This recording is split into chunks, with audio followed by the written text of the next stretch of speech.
Dominic Pierce sat in his corner office on the 42nd floor, staring at the letter that would destroy everything he had built. The words blurred together as he read them for the 5th time. Hostile takeover. 30 days. Complete acquisition. His hands shook, not from fear, but from the crushing realization that 10 years of sacrifice meant nothing. The company his father started, the employees who depended on him, the legacy he swore to protect. All of it would be gone in a month. He crumpled the letter and threw it across the room. The sunset cast long shadows through the windows, but he barely noticed. His phone buzzed for the 20th time. Whitney. His younger sister had been calling all day, but he couldn't bring himself to answer. What would he tell her? That he failed? That everything their father worked for would belong to strangers who only saw dollar signs? The office door burst open. Whitney stood there in a bright red coat, her brown hair pulled back, her eyes filled with determination. She walked straight to his desk and placed both hands on the polished surface. "You're going on that blind date tonight," she said firmly. Dominic looked at his sister like she had lost her mind. "Did you hear anything I told you this morning? The company is being taken over. I don't have time for your matchmaking games."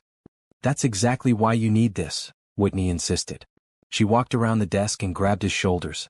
"Dom, you've been alone in this office for 3 months straight. You haven't eaten a real meal. You haven't slept. You're killing yourself and you still can't find a solution. Maybe what you need isn't another business strategy. Maybe you need to remember what you're actually fighting for." "I know what I'm fighting for." "Do you?" Whitney's voice softened. "Because from where I'm standing, you're fighting to save a company, but you've forgotten about saving yourself. 1 date. 3 hours. If you hate it, I'll never bother you again about your personal life. But please just try." Dominic wanted to refuse. Every logical part of his brain screamed that he didn't have time for this. But something in his sister's eyes made him pause. She wasn't just being her usual meddling self. She was genuinely worried about him. "Fine," he said quietly.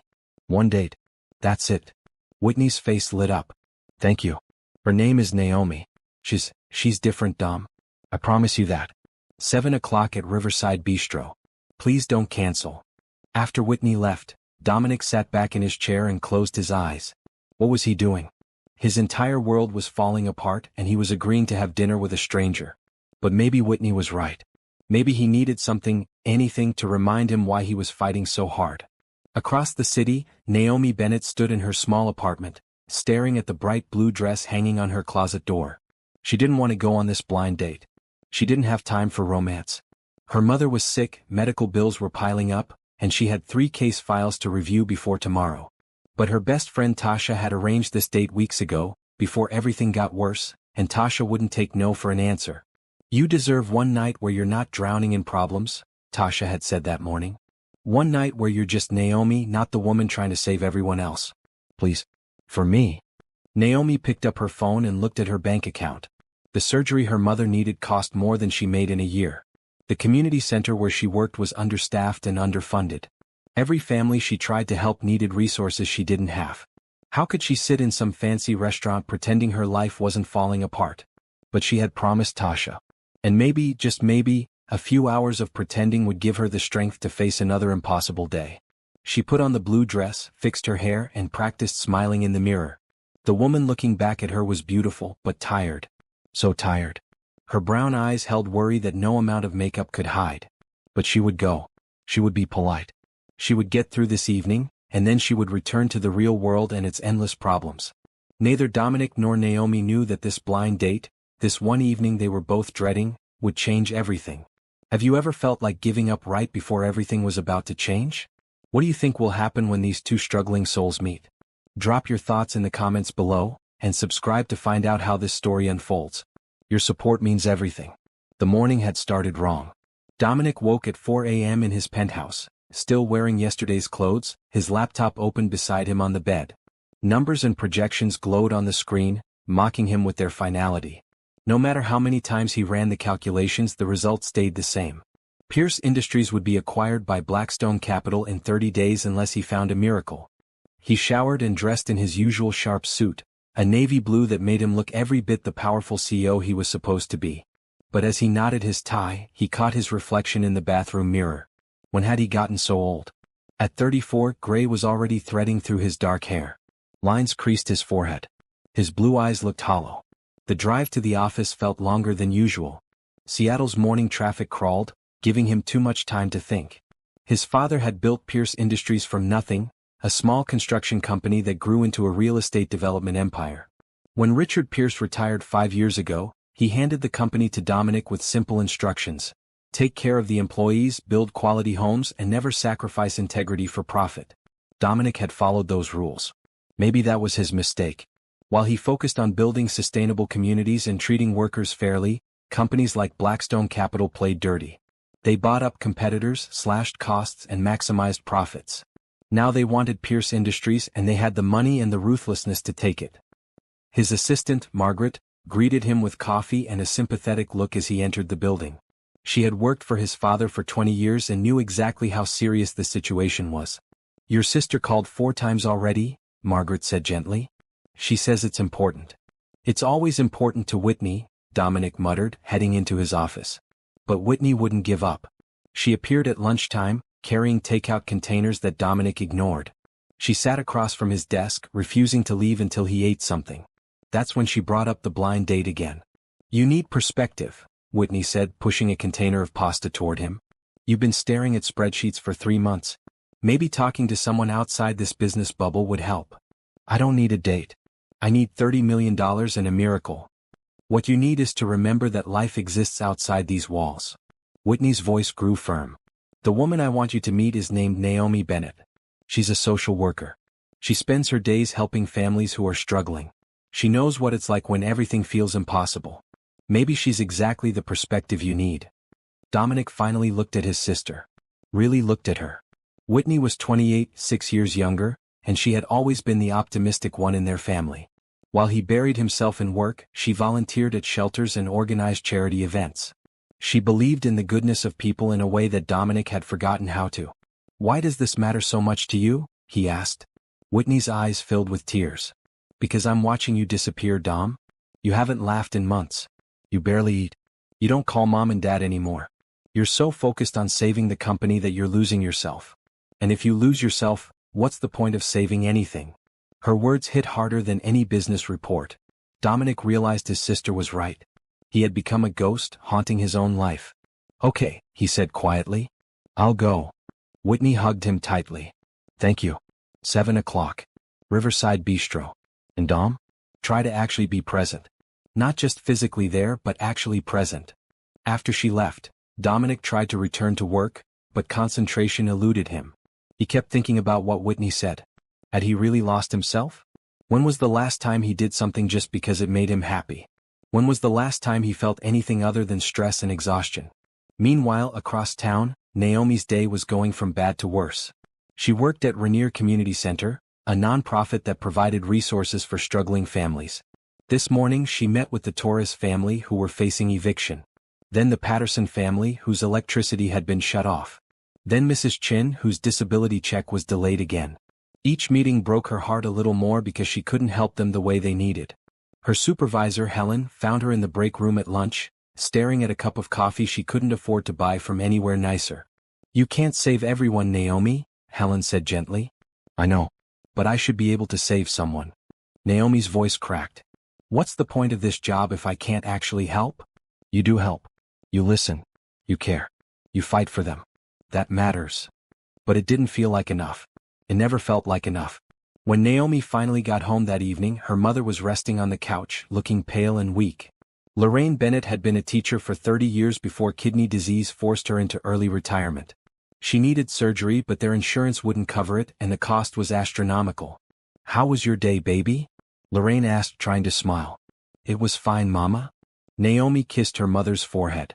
"How are you feeling?" "Oh, you know me. Tough as nails."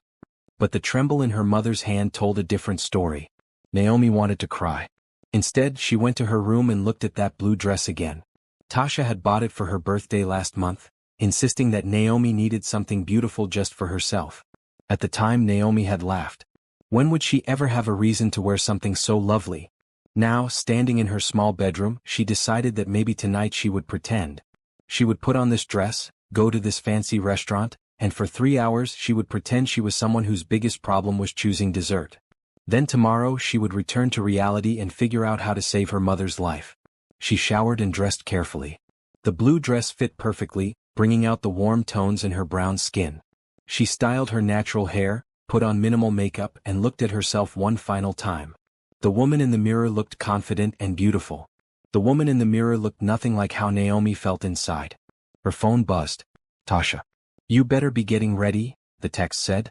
This guy is supposed to be handsome and successful. Maybe he's your miracle. Naomi almost laughed. She didn't believe in miracles anymore. But she texted back a smiley face and grabbed her coat. At least the restaurant was nice. At least she would have one good meal before returning to her world of impossible problems and insufficient solutions.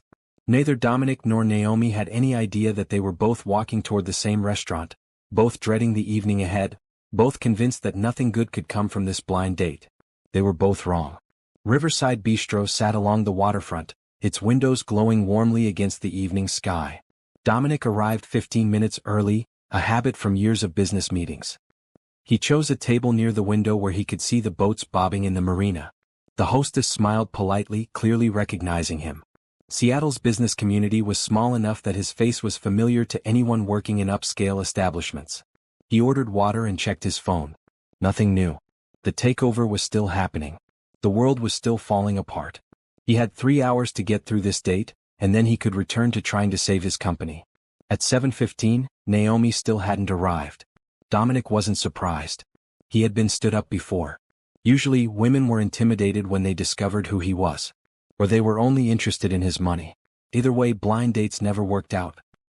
He was about to leave when the hostess approached his table, followed by a woman in a bright blue dress who looked flustered and apologetic. I am so sorry I'm late, Naomi said, slightly out of breath. The bus broke down and I had to wait for the next one, and then traffic was terrible and I should have left earlier, but my mom needed her medication and... I'm really sorry. Dominic stood automatically, caught off guard by her honesty. Most women would have made up a more glamorous excuse. But this woman just told him she took the bus and cared for her sick mother. There was something refreshing about that. It's fine, he said, pulling out her chair. I just got here myself. That was a lie, but it seemed kind. Naomi sat down, still looking embarrassed. Up close she was even more striking. Her natural hair framed her face beautifully, and her brown eyes held a depth that suggested she had seen real struggle. She wore no expensive jewelry, just simple earrings. Her dress was lovely but clearly not designer. Everything about her was genuine. I'm Naomi, she said, extending her hand. Dominic. He shook her hand, noticing how warm it was.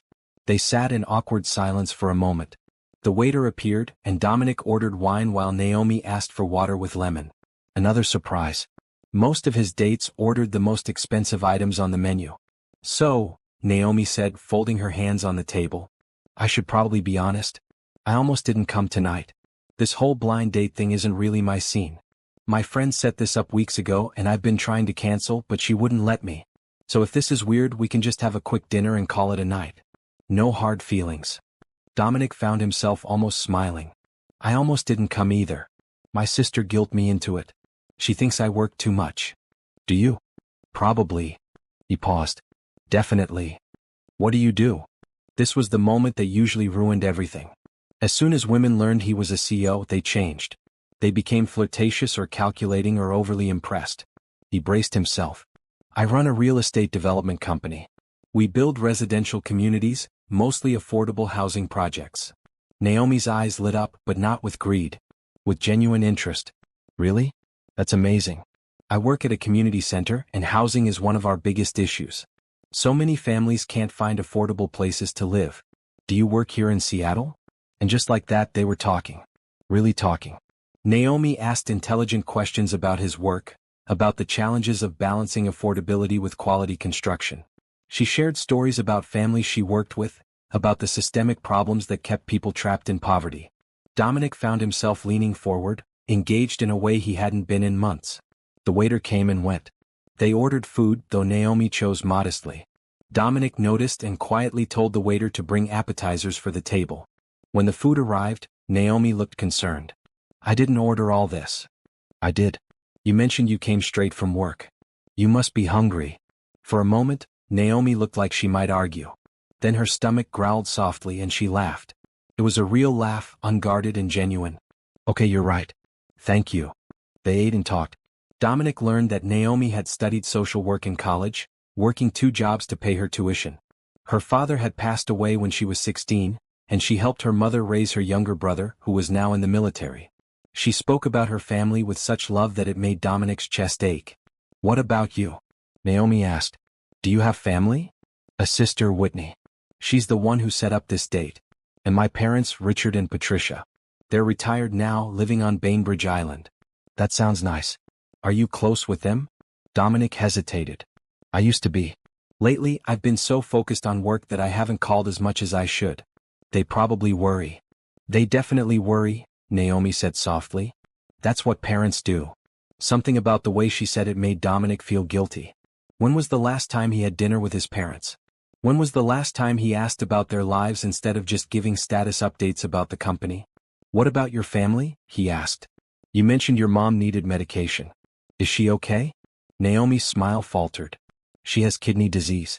She needs surgery, but it's complicated. We're working on it." There was so much unspoken pain in those words. Dominic recognized it because he carried his own unspoken pain. But before he could ask more, Naomi changed the subject. "So tell me something that has nothing to do with work. What do you do for fun?" Dominic opened his mouth and realized he had no answer. When was the last time he did something just for fun? He couldn't remember. I used to play basketball," he said slowly. "In college. I was pretty good." "Why did you stop?" "Time.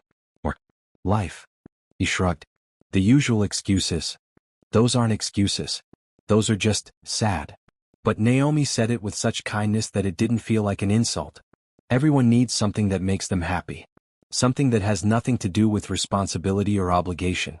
Just pure joy. "What brings you joy?" Dominic asked. Naomi thought for a moment. "Reading. Old novels, the kind with happy endings. And cooking when I have time. And watching my mom laugh. That's probably my favorite thing in the whole world."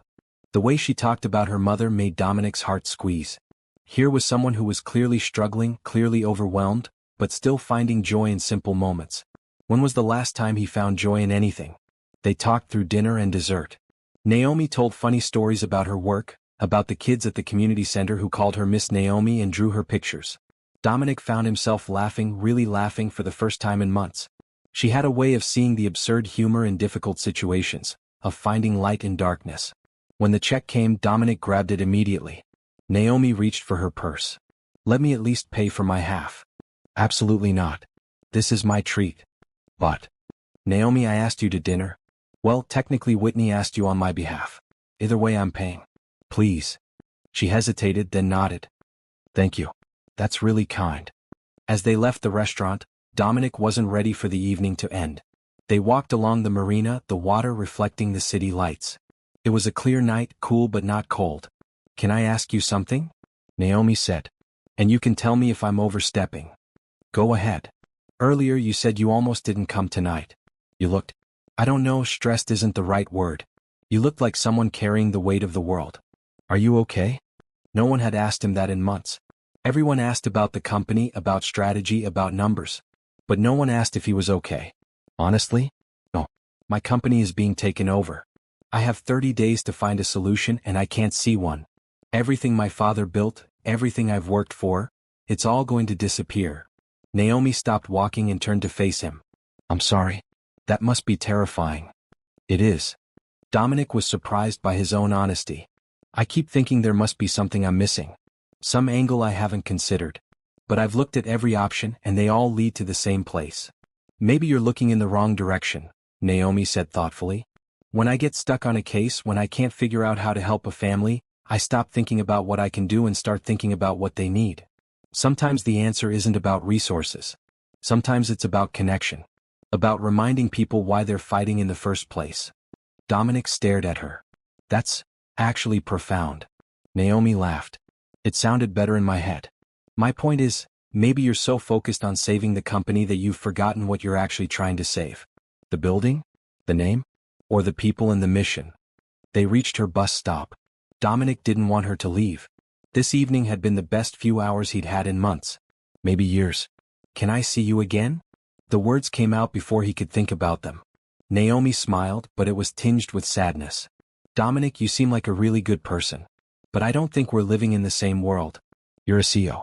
I'm a social worker barely keeping my head above water. You drive what is that, a Tesla? I take the bus. This was a lovely evening, but let's be realistic.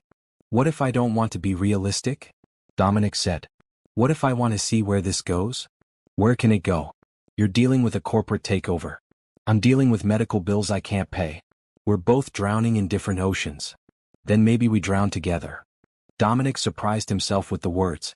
Or maybe we help each other swim. Naomi looked at him for a long moment.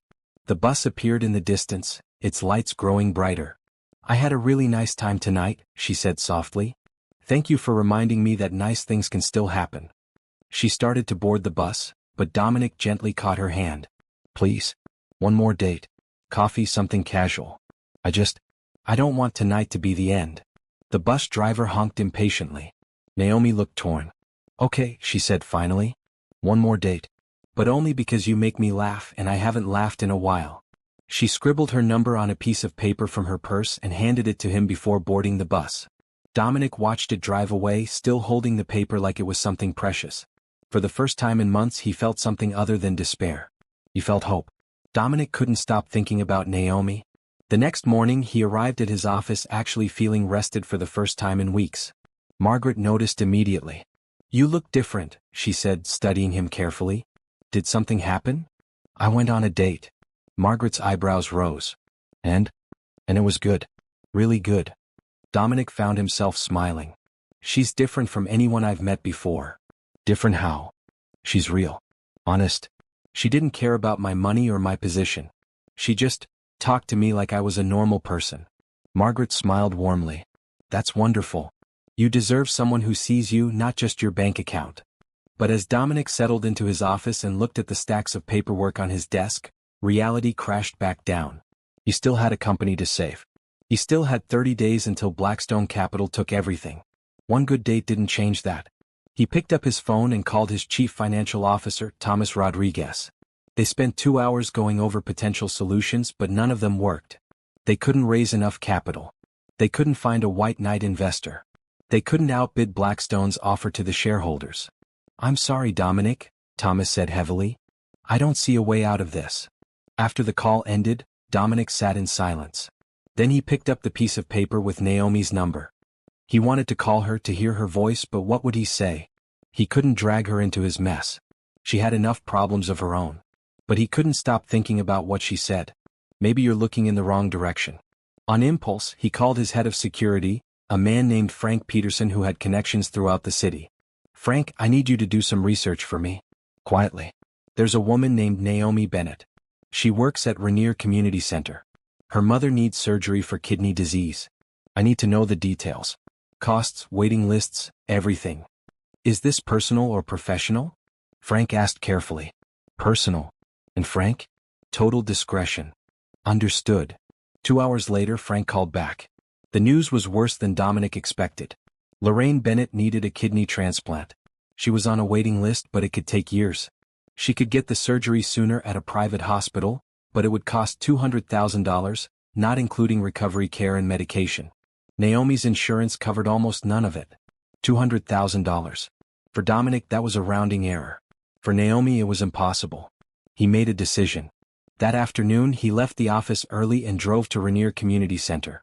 It was in a modest neighborhood, the kind his company tried to improve with their affordable housing projects. The building was old but well-maintained, with colorful murals painted on the outside walls. Inside, children ran through hallways covered in artwork. Adults sat in a common area, some reading, some talking. It felt alive in a way his sterile office building never did. He asked the receptionist for Naomi Bennett. The young man looked him up and down, clearly wondering what someone in an expensive suit wanted with their social worker. I'll see if she's available. What's your name? Dominic Pierce. A few minutes later, Naomi appeared from a back hallway, looking surprised and a little flustered. She wore practical clothes today, dark green pants and a white blouse, her hair pulled back. She looked professional and beautiful. Dominic? What are you doing here? Can we talk? Somewhere private? She led him to a small office that she clearly shared with other staff members. Desks were crammed together, filing cabinets overflowed with paperwork. This was where she spent her days trying to help people with almost no resources. Is everything okay? Naomi asked, concern in her eyes. Did something happen? I need to tell you something, and I need you to hear me out before you respond. Dominic took a breath. I did some research on your mother's condition. I know she needs a kidney transplant. I know it costs $200,000 that you don't have. Naomi's face went pale. How did you? Why would you? Let me finish. Please. He stepped closer. I want to pay for the surgery. All of it. The procedure, the recovery, the medications, everything. I want your mother to get the care she needs. What? No. Dominic, no. That's too much. I can't accept that. Why not? Because it's $200,000. Because we barely know each other. Because I can't take that kind of money from you. Naomi, I have the money. For me, this is easy. For you, this is your mother's life. Why wouldn't you let me help? Tears filled her eyes. Because people don't just do things like this. There's always a catch. What do you want from me? The question hurt more than it should have. I don't want anything. I just want to help. Your mother is sick and I can fix that. Why is that so hard to accept? Because. Naomi's voice broke. Because I've spent my whole life learning that nothing comes for free. Because accepting help this big means owing someone, and I don't know how I could ever repay you. Dominic moved closer, resisting the urge to hug her. You don't have to repay me. This isn't a loan. It's a gift. Your mother deserves to be healthy. You deserve not to carry this weight. Naomi wiped her eyes, clearly struggling with the decision. Why are you doing this? Be honest. Because you're the first person in years who made me remember that there's more to life than balance sheets and board meetings. Because you listened to me last night like I mattered. Because your mother raised someone as amazing as you, and she deserves to see you happy. Because I can and so I should. The silence stretched between them. Naomi looked at him with those deep brown eyes, searching for dishonesty, for an ulterior motive. But Dominic met her gaze steadily. He meant every word. If I say yes, Naomi said quietly, it's because my mother needs this. Not because I want your money. Not because I'm trying to use you. It's because she's my mom and I can't lose her. I know. And I will find a way to pay you back. I don't know how or when, but I will. We can figure that out later. For now, just say yes. Let me help. Naomi closed her eyes, tears streaming down her face. When she opened them again, she nodded. Yes, thank you. God, thank you so much. This time, Dominic did hug her. She clung to him, sobbing with relief, and he held her while she let out all the fear and stress she'd been carrying. He could feel her trembling, could feel the weight of her gratitude and her grief. When she finally pulled back, she was smiling through her tears. I don't know what to say. You're literally saving her life. Then let's get started. I'll have my assistant contact the best transplant surgeons in Seattle. We'll get your mother in to see them this week. This week? Naomi laughed incredulously. I've been trying to get appointments for months. Well, now you have help. Dominic pulled out his phone. Margaret, I need you to contact Seattle Medical Center. I need appointments with their top 3 transplant surgeons, this week if possible. It's for a friend's mother. Yes, I understand they're busy. Tell them I'll make a substantial donation to their transplant program. Thank you. He hung up and found Naomi staring at him with wonder. Does that usually work? She asked. Usually. He smiled. Money opens doors, Naomi.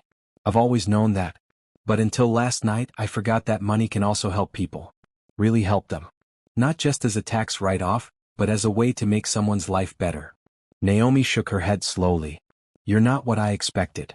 What did you expect? I don't know. Someone more cold, I guess. Businesslike. You're a CEO. You're supposed to be calculating and ruthless. Maybe I am in business. But with you, I don't want to be that person. I want to be someone better. Before Naomi could respond, her supervisor Helen poked her head into the office. She looked at Dominic curiously, then at Naomi's tear-stained face.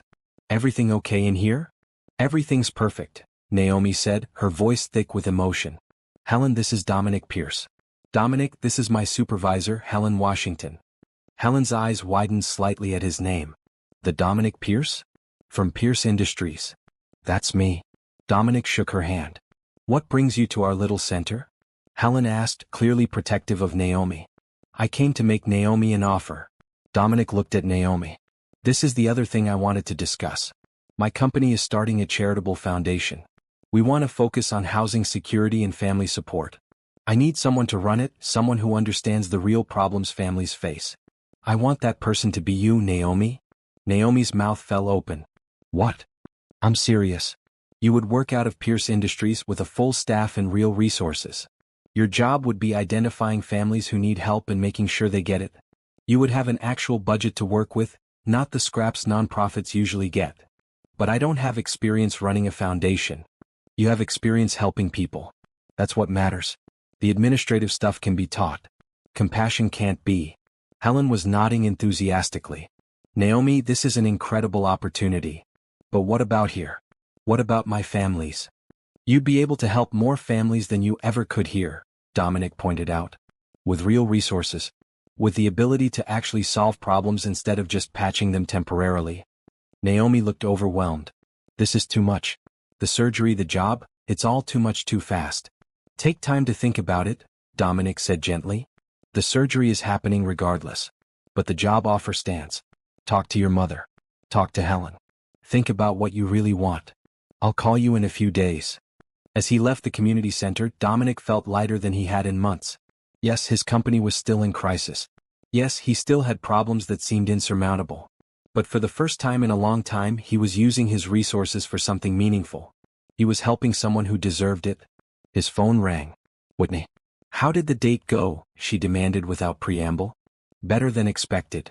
Dominic couldn't keep the smile out of his voice. Actually, it was perfect. You were right, Whitney. I needed this. I'm always right. Are you seeing her again? I hope so. I just offered to pay for her mother's surgery and offered her a job running our new foundation. Silence on the other end of the line. Then, you did what? I helped her. Isn't that what you wanted? For me to remember what matters. Whitney laughed, the sound delighted. I wanted you to go on a date, not fall in love and reorganize your entire life. I'm not in love, Dominic protested. Sure you're not. Dom, I'm proud of you. This is the brother I remember. The one who cared about people. After they hung up, Dominic drove back to his office with a sense of purpose he hadn't felt in months. Maybe Whitney was right. Maybe he was falling for Naomi. Or maybe he was just finally remembering how to be human. Either way, he wasn't going to stop. 3 days later, Naomi sat in the waiting room of Seattle Medical Center with her mother, holding her hand tightly. The appointment had been scheduled within 48 hours of Dominic's phone call. Naomi still couldn't believe this was really happening. Lorraine Bennett looked small in the big waiting room chair. At 58, she should have been vibrant and healthy. Instead, kidney disease had stolen her energy, her color, her joy. But today, her eyes held hope. Tell me about this man again, Lorraine said, her voice weak but curious. The one paying for all this. His name is Dominic Pierce. I met him on that blind date Tasha set up. And he's doing all this after one date? Naomi squeezed her mother's hand.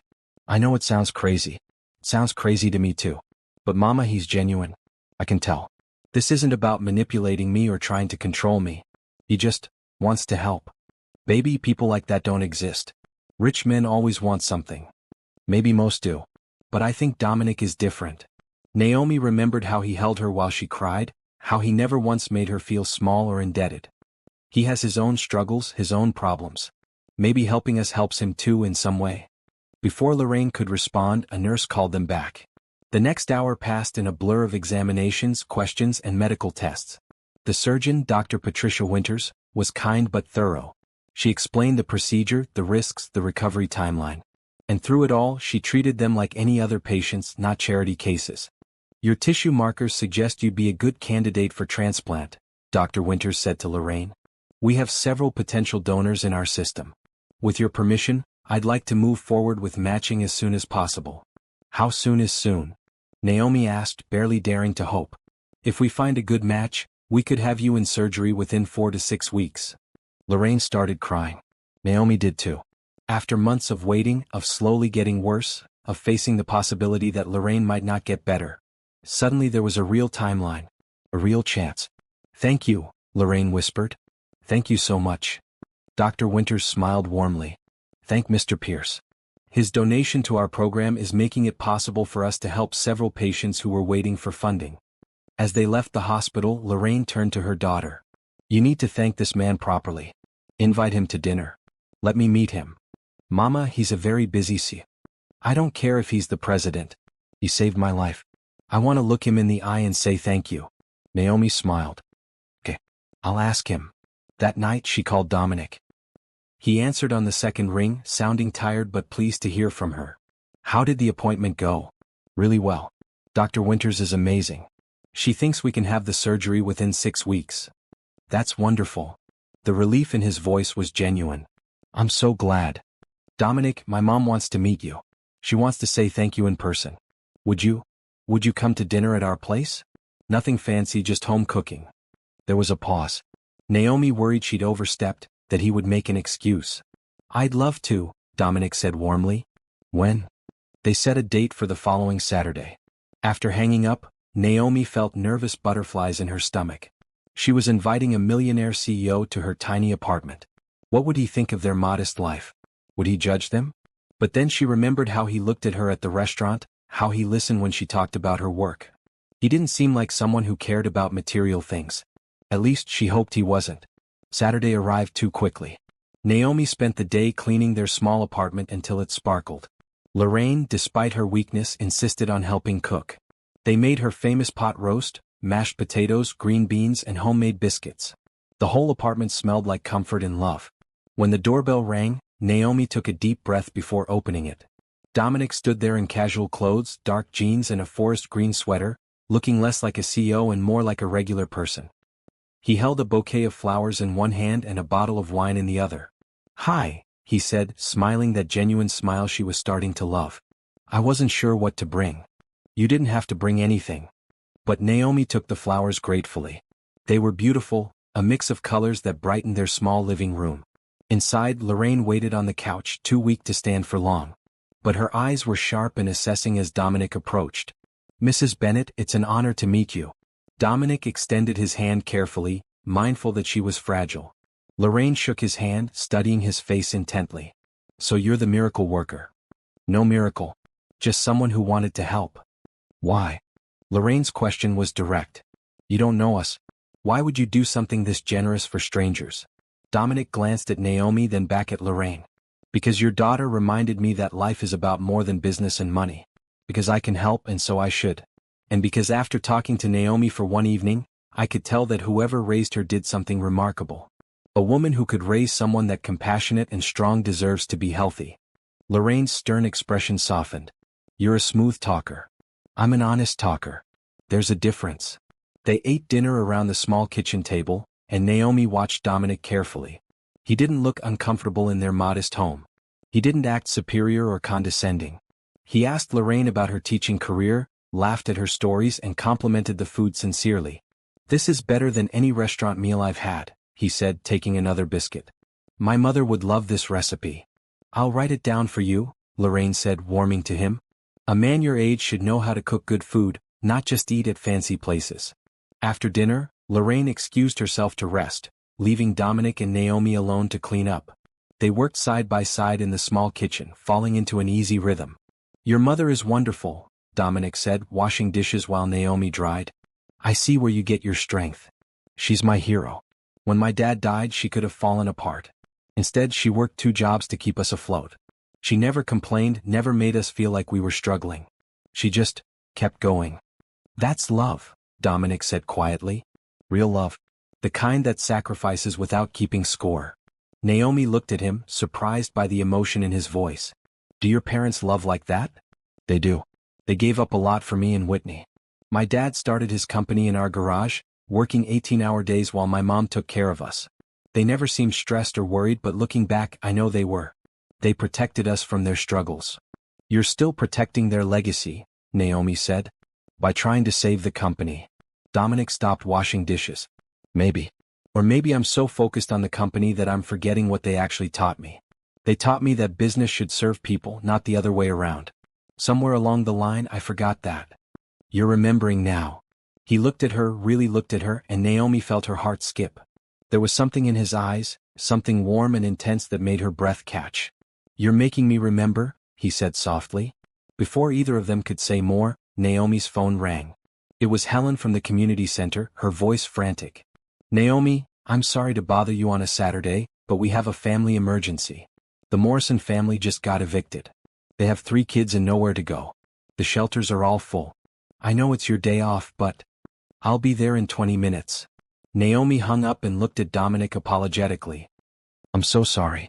There's an emergency at work. What kind of emergency? She explained quickly while grabbing her coat. Dominic listened, frowning. I'll come with you, he said. You don't have to. I want to. Besides, this is exactly the kind of situation the foundation would help with, right? I should see what you actually do. They drove to the community center in Dominic's car. The Morrison family was in the lobby when they arrived. A tired-looking mother, a father who seemed defeated, and 3 scared children aged 4 to 9. Their belongings were stuffed into trash bags. Naomi went to them immediately, kneeling down to the children's level. Hey guys, remember me? Miss Naomi? The kids nodded, clinging to their mother. We're going to figure this out, okay? You're safe here. While Naomi talked to the children, Dominic pulled Helen aside. What's their situation? Father lost his job 3 months ago.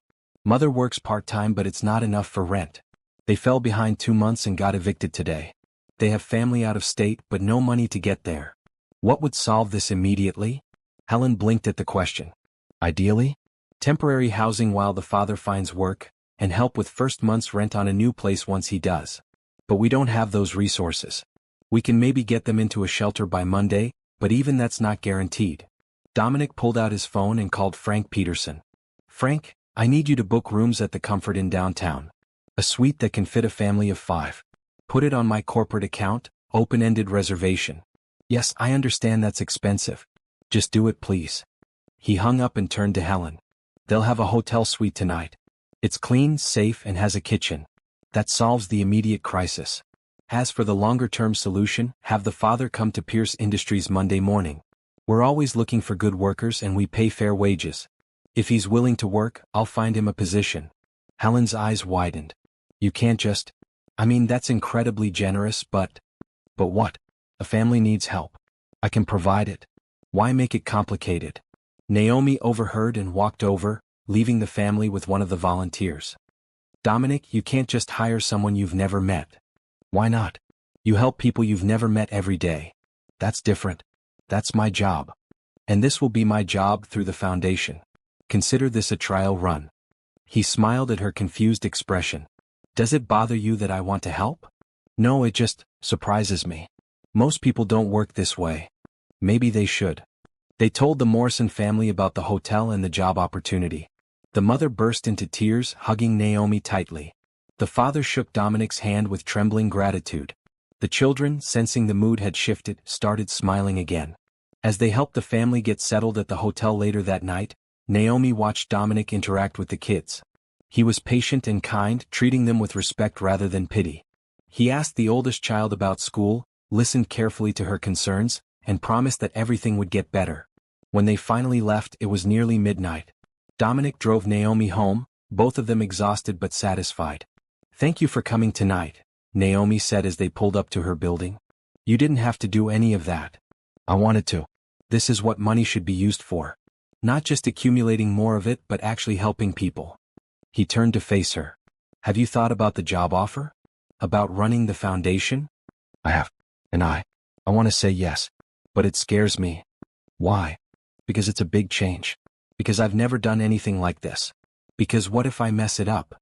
Dominic reached over and took her hand. You won't mess it up. You're exactly the right person for this role. You care about people. You understand their struggles. You don't give up when things get hard. Those are the qualities that matter. Naomi looked down at their joined hands. His touch felt warm, reassuring, right? Okay. Yes. I'll do it. Really? Really? But I have conditions. I want to set up a payment plan to repay you for my mother's surgery. Maybe a percentage of my salary goes toward it. I need to feel like I'm contributing. Done. Whatever makes you comfortable. And I want us to be clear about something. Naomi met his eyes directly. I'm taking this job because I believe in the mission, not because I feel obligated to you. I'm grateful for everything you've done, but I don't want our relationship to be about debt or obligation. What do you want it to be about? The question hung in the air between them. Naomi thought about the past week, about how safe she felt with him, how seen. She thought about how he looked at her like she mattered, how he listened like her words had value. I want it to be real, she said finally. Whatever this is between us, I want it to be real. Dominic smiled, that slow, genuine smile that made her heart race. It's real, Naomi. I promise you that. He walked her to her apartment door. This time when they said goodnight, he pulled her into a gentle hug. She rested her head against his chest, listening to his heartbeat, and felt something click into place. This was different. He was different. And maybe, just maybe, they were both exactly what the other needed. Naomi's first day at Pierce Industries felt surreal. The building was all glass and steel, modern and imposing. Security guards nodded at her as she entered, and the receptionist already knew her name. "Miss Bennett, Mr. Pierce is expecting you." 21st floor. The elevator ride up felt like entering another world. Through the glass walls, she could see the Seattle skyline, the water, the mountains in the distance. This was Dominic's daily reality, so far removed from the community center's cramped offices and second-hand furniture. Margaret met her at the elevator with a warm smile. "You must be Naomi." "I'm Margaret, Mr. Pierce's assistant. He's finishing a call, but he asked me to show you your office." "My office?" Naomi followed Margaret down a bright hallway. "Of course. You're running the Pierce Foundation. That requires proper workspace."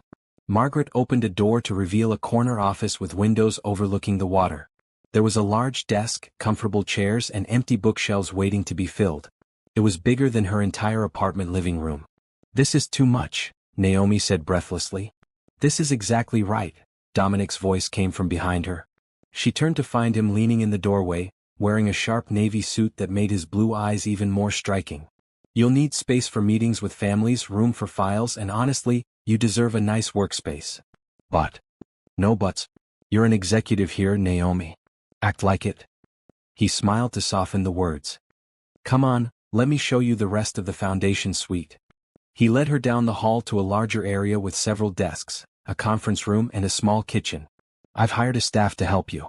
There's a case manager, an accountant, and 2 administrative assistants starting next week. You'll also have access to our legal team and our network of contractors and service providers." Naomi felt overwhelmed. "Dominic, this is so much more than I expected. You can't help families properly without proper support. Trust me, once word gets out about what we're doing, you'll need all the help you can get." He was right. Within 2 weeks, the Pierce Foundation was flooded with applications. Families needing housing, medical care, job training, childcare. The problems were endless, but now Naomi had resources to address them. She worked long hours, but it was different from the community center. Here, when she identified a problem, she could actually solve it. A single mother needed childcare to keep her job? The foundation paid for it. A family couldn't afford their heating bill in the middle of winter? Covered. A teenager wanted to go to college but couldn't afford application fees? Done. Every day, Naomi saw the real impact of what they were building. And every day, she found herself spending more time with Dominic.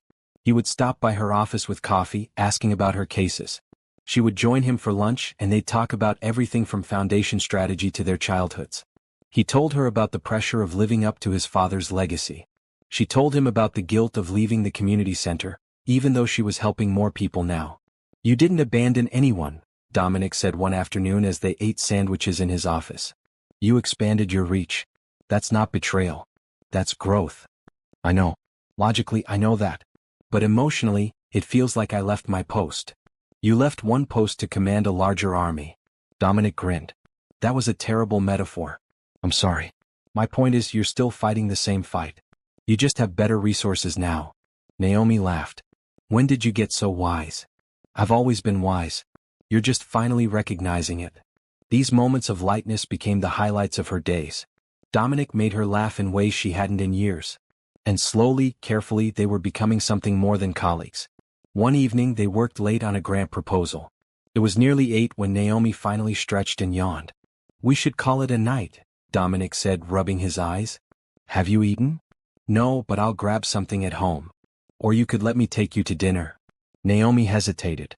They had been carefully maintaining professional boundaries, but the lines were getting blurrier. She saw the way he looked at her. She felt the electricity when their hands accidentally touched. They were dancing around something neither of them had named yet. "Okay," she said. "But somewhere casual. I'm too tired for fancy."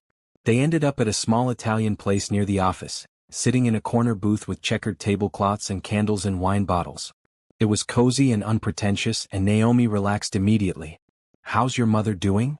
Dominic asked after they ordered. "Really well. She's gaining strength every day. The transplant is scheduled for 2 weeks from now." They found a match. Naomi's eyes filled with happy tears. I still can't believe this is real.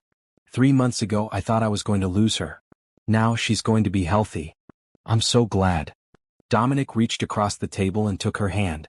You deserve good things, Naomi. So do you. She squeezed his hand. How's the company situation? You haven't mentioned it lately. Dominic's expression darkened slightly. It's still happening. 3 weeks until the takeover is final. I've tried everything, but Blackstone has too much support from the shareholders. I'm sorry. I know how much the company means to you. It does.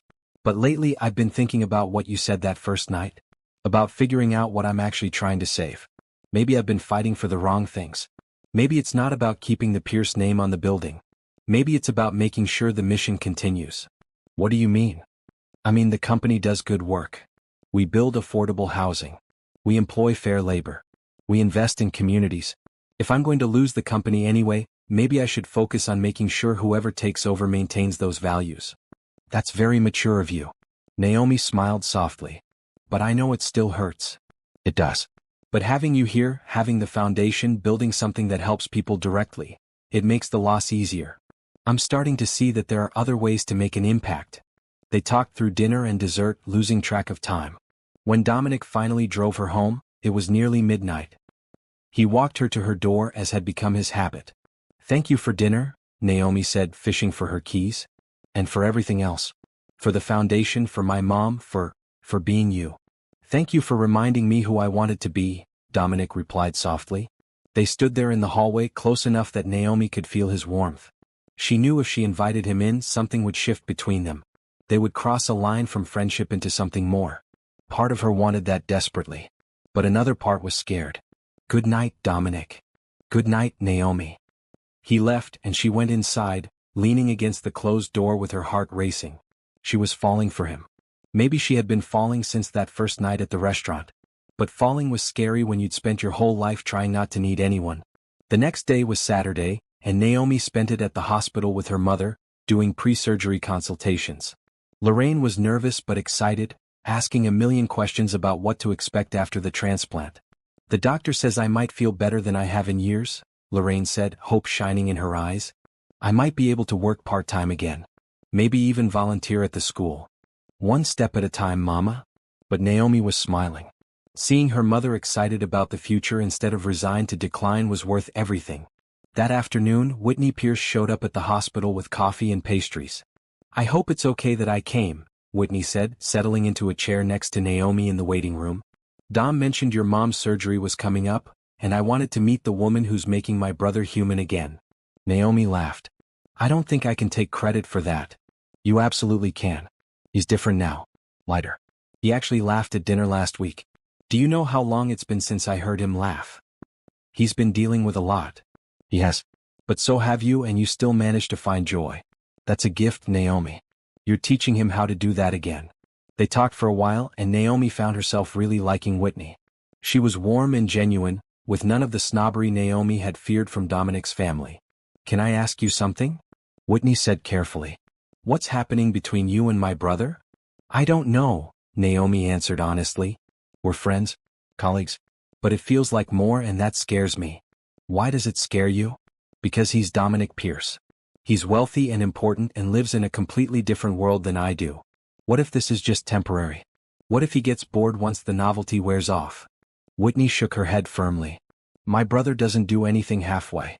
If he cares about you, and I know he does, it's real. He's not playing games. He's probably just as scared as you are. Scared of what? He has everything. Except someone who sees him as just Dominic, not as the CEO or the wealthy heir. You're the first woman who's treated him like a normal person. That's terrifying for him because it means his money and status can't protect him. He actually has to be vulnerable. Naomi hadn't thought about it that way. She'd been so focused on her own fears that she hadn't considered his. When Lorraine was released for the day, Whitney insisted on driving them home. She charmed Lorraine completely, asking about her teaching career and laughing at her stories. By the time they reached Naomi's building, Whitney and Lorraine were making plans for her to come to dinner after the surgery. That evening, Dominic called Naomi. Whitney told me she ambushed you at the hospital. She didn't ambush me. She brought coffee and kindness. I like your sister. She likes you too. She texted me that you're officially approved as family. He paused. Naomi, Can I take you somewhere tomorrow? It's Sunday, we both have the day off and I want to show you something. What is it? A surprise. Dress casually and bring a jacket. Naomi was curious all night. The next morning, Dominic picked her up wearing jeans and a bright blue sweater that made his eyes even more vivid. He looked relaxed and happy, and Naomi felt her heart skip. They drove out of the city heading toward the mountains. The October day was clear and beautiful, the trees showing their autumn colors. After about an hour, Dominic pulled off at a trailhead. We're going hiking? Naomi asked, surprised. I used to come here with my dad when I was a kid. It's not a hard trail, only about 2 miles. But the view at the top is incredible. I wanted to share it with you. They hiked together, talking and laughing. Dominic pointed out different trees and plants, sharing stories from his childhood. Naomi had never seen him this relaxed, this happy. The stress of the business world fell away, leaving just a man who loved nature and good company. At the top of the trail, they found a clearing with a view of the entire valley below. Mountains rose in the distance, and the sky stretched endlessly above them. This is beautiful, Naomi breathed. My dad used to bring me here when life got overwhelming. He'd say that sometimes you need to get above your problems to see them clearly. They sat on a fallen log side by side looking at the view. Can you see your problems more clearly now? Naomi asked. I can see what matters more clearly. Dominic turned to look at her. Naomi, I need to tell you something. Her heart started racing. Okay. I'm falling for you. Maybe I've been falling since that first night at the restaurant. I know this is complicated. I know we work together. I know our worlds are different. But I can't keep pretending this is just friendship. You've changed my life in every way, and I don't want to go back to how things were before I met you. Naomi felt tears prick her eyes. I'm falling for you too. But I'm scared. So am I. He took her hand. But maybe being scared together is better than being safe alone. She looked into his eyes and saw everything she felt reflected back at her. Fear, hope, desire, uncertainty. This was real. This was terrifying. This was worth it. Okay, she whispered. Let's be scared together. Dominic smiled, that beautiful genuine smile, and leaned in slowly. Naomi met him halfway, and when their lips touched, it felt like everything clicked into place. The kiss was gentle and sweet, full of promise and possibility. When they finally pulled apart, they were both smiling. So what now? Naomi asked. Now we take it one day at a time. We figure this out together. And we stop pretending we're just friends. He kissed her forehead. Sound good? Sounds perfect. They sat there for a long time, holding hands and watching the clouds move across the sky. For the first time in months, neither of them was thinking about problems or responsibilities. They were just two people falling in love on a beautiful autumn day. And for that moment it was enough. Has something unexpected ever changed your entire life? Naomi and Dominic are discovering that the best things come when you're brave enough to be vulnerable. Subscribe to see how their love story continues to unfold. Lorraine Bennett's kidney transplant was successful. Naomi sat in the recovery room, holding her mother's hand and crying tears of relief and joy. The surgery had taken 6 hours and every minute had been torture. But now the surgeon reported that everything went perfectly. Her mother would live. She would be healthy again. Dominic showed up at the hospital with flowers and food, knowing Naomi hadn't eaten all day. He held her while she cried happy tears, and stayed with her until visiting hours ended. Your mother is going to be fine, he said gently. She's strong just like her daughter. Over the next 2 weeks, Naomi split her time between the foundation and the hospital. Lorraine's recovery was going well, but she tired easily and needed help. Dominic never complained about Naomi's reduced hours at work. Instead, he sent meals to the hospital, arranged for a nurse to help with home care once Lorraine was discharged, and checked in daily. Whitney visited constantly, bringing books and magazines to keep Lorraine entertained. She and Naomi's mother had developed a genuine friendship, chattering about everything from teaching methods to old television shows. 3 weeks after the surgery, Lorraine was strong enough to come home. She moved slowly and needed to rest often, but the color had returned to her face. Her eyes were bright again. She was healing. That Sunday, Dominic arrived at their apartment with his parents in tow. Richard and Patricia Pierce were elegant and gracious, bringing wine and a beautiful flower arrangement. Naomi had been nervous about meeting them, but they immediately put her at ease. We've heard so much about you, Patricia said, embracing Naomi warmly. Dominic talks about you constantly. Richard shook Naomi's hand with a firm grip and kind eyes. Thank you for making our son remember how to smile. Lorraine emerged from her bedroom, moving carefully but smiling widely. Introductions were made, and soon the small apartment was filled with laughter and conversation. Whitney arrived last, bringing homemade dessert and immediately settling into the easy camaraderie. They gathered around Naomi's small dining table, which barely fit everyone, but no one seemed to mind the cramped space. Patricia had insisted on helping Naomi cook, and together they prepared roast chicken, roasted vegetables, and rice pilaf. The food was simple but delicious. "This is wonderful," Richard said, savoring the chicken. "It's been too long since we had a real family meal like this." "Family meal?" Lorraine raised an eyebrow, though she was smiling. "We've only just met." "Family isn't just about blood," Patricia said gently. "It's about connection. About caring for each other. From what I understand, your daughter saved my son just as much as he helped her." Dominic reached under the table and squeezed Naomi's hand. She squeezed back, feeling her heart swell with gratitude. The conversation flowed easily. Richard told stories about starting Pierce Industries in their garage, working 18-hour days while Patricia raised 2 young children. Patricia shared funny anecdotes about Dominic and Whitney as kids, embarrassing them both thoroughly. Lorraine talked about her teaching career and how proud she was of Naomi. When Naomi was 8, Lorraine said, she came home from school and announced she was going to help people when she grew up. Not just some people. Everyone. I asked how she planned to do that and she said she'd figure it out. And here she is, running a foundation that changes lives every day. "I had a good teacher," Naomi said, looking at her mother with love. After dinner, they moved to the living room for dessert. The space was even more cramped with 6 people, but again no one minded. They squeezed onto couches and chairs, balancing plates of Whitney's homemade apple pie. "Dominic," Richard said seriously, "tell us honestly. How are things with the company?" The room fell quiet. Dominic had been avoiding this topic all evening, but his father deserved the truth. "The takeover is happening. 2 weeks until it's finalized. I've tried everything, Dad.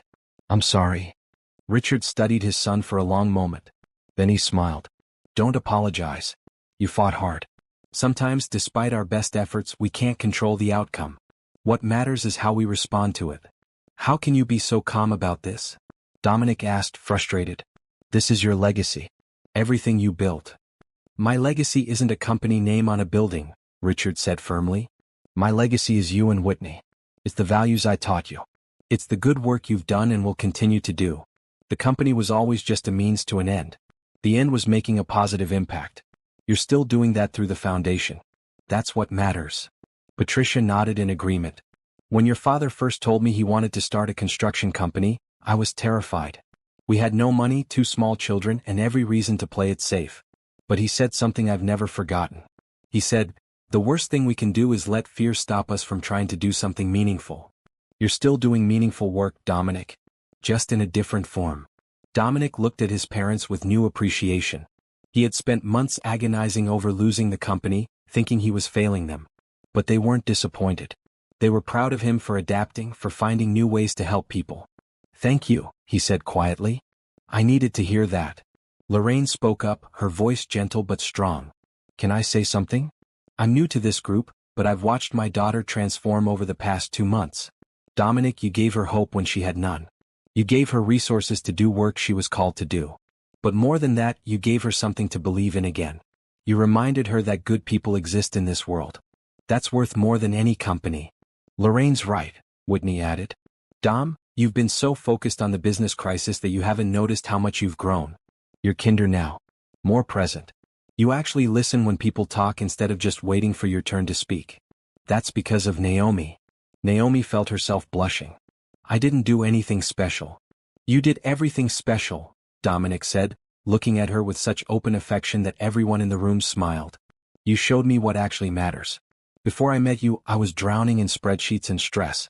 Now, I'm building something that helps people directly. That's because you inspired me." "You two are sickeningly sweet together," Whitney teased. "But I'm not complaining. It's about time my brother found someone who could handle his intensity." Everyone laughed. The evening continued with more stories, more laughter, more connection. Naomi watched the 2 families blend together seamlessly and felt overwhelming gratitude. A few months ago, her life had been falling apart. Now she was surrounded by people who cared about her, doing work that mattered, and falling in love with a man who saw her for who she really was. Later, after everyone had left except Dominic, who stayed to help clean up, He pulled Naomi onto the small balcony of her apartment. The night air was cool and the city lights twinkled below them. "That was a perfect evening," he said, wrapping his arms around her from behind. Naomi leaned back against his chest. "Your parents are wonderful. I can see where you and Whitney get your kindness. They liked you. I could tell. My dad never opens up like that with strangers, but he felt comfortable with your mother. With you. I'm glad." Naomi turned in his arms to face him. "Dominic, I need to tell you something." "Okay." He looked concerned. "Is everything all right?" "Everything is more than all right. That's what I need to tell you. A few months ago I was drowning. I was exhausted and scared and running out of hope. Then you showed up in my life and changed everything. I know we haven't been together very long, but I need you to know how much you mean to me. How much this all means to me." Dominic cupped her face gently. "You mean everything to me, Naomi. I know I'm supposed to play it cool to not come on too strong. But I'm done pretending. I'm falling in love with you. Maybe I already have fallen. And that terrifies me, but it also feels like the most right thing in my life." "I'm falling in love with you too," Naomi whispered. "Actually, I think I've been in love with you since you showed up at the community center and offered to pay for my mom's surgery. Since you looked at me like I mattered. You do matter. You matter so much." He kissed her then, deep and slow and full of promise. Naomi melted into him, feeling safe and cherished and hopeful about the future. They stood there on the small balcony, holding each other under the stars, and everything felt possible. Inside, Lorraine watched through the window and smiled. Her daughter had found someone good. Someone worthy of her heart. And after everything they'd been through, that was all a mother could ask for. The next day at work, Naomi and Dominic tried to maintain professional boundaries, but it was hopeless. They kept finding excuses to see each other. He'd bring her coffee. She'd stop by his office to discuss cases that could have been handled over email. By lunchtime, Margaret was smirking at them. "You two aren't fooling anyone," she said, handing Naomi a message. "The whole office knows you're together." "Are people talking?" Naomi asked, worried. "Only about how happy the boss seems lately. Trust me, everyone's thrilled." Dominic was becoming unbearable with the stress. "You've saved us all from his bad moods." That afternoon, Dominic called an impromptu meeting with his senior staff. Naomi attended, since the foundation was now integrated into the company's mission. He stood at the head of the conference table, looking serious. "I want to talk to you all about the future of Pierce Industries," he began. "As you know, the Blackstone takeover is proceeding. In 2 weeks, they will own controlling interest in this company. I've spent months trying to stop this, but I've realized I was fighting the wrong battle. The building, the name, the stock price. Those things don't matter. What matters is the mission. What matters is that we continue building affordable housing and treating workers fairly. So here's what I'm proposing." He pulled up a presentation on the screen. "I'm negotiating terms with Blackstone that protect our current projects and our employees. In exchange for my cooperation, they've agreed to maintain our current contracts and honor all employee agreements for at least 2 years. It's not perfect, but it's something. And in the meantime, the Pierce Foundation will continue to operate independently. We're building something that can outlast any corporate restructuring." The room was silent. Then Thomas Rodriguez started clapping. Soon everyone joined in. They weren't just applauding the business strategy. They were applauding their leader who had learned to let go of ego and focus on what really mattered. After the meeting, Naomi found Dominic alone in his office, staring out at the water. "You okay?" she asked softly. "I'm letting go of my father's company," he said. "I thought I'd feel like a failure. But actually, I feel relieved." "Because you know it's the right thing?" "Because I know there are other ways to honor his legacy. The foundation is my way. Helping families directly, changing lives one person at a time. That's what he would have wanted." Naomi wrapped her arms around him from behind. "Your father is proud of you. I know he is. Thank you." He turned and pulled her close. "For everything. For being patient with me while I figured this out. For showing me that there's more to life than winning and losing in business. You're welcome. Though I think you taught me just as much. You taught me that accepting help isn't weakness. That letting people in can lead to beautiful things. That love is worth the risk." They stood there together, two people who had found each other when they both needed it most. Outside, the city continued its busy rhythm. But in that office, in that moment, everything was calm and right and full of possibility. The future was uncertain. The company might change. Life would throw new challenges at them. But they would face it all together, and that made all the difference. The final week before the Blackstone takeover was chaos.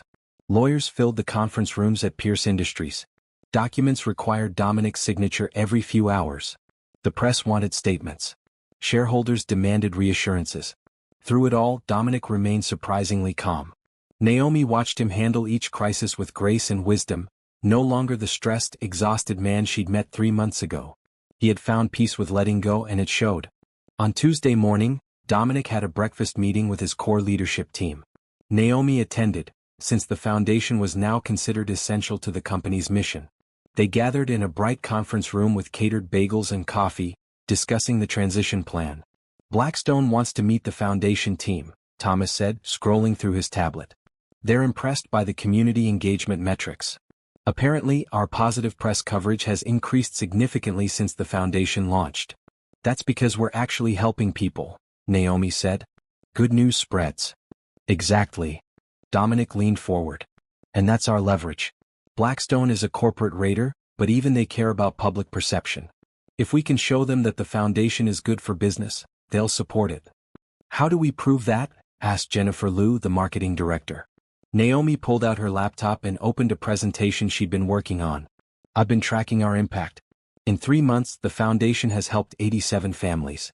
Those families have shared their stories on social media, in local news, through word of mouth.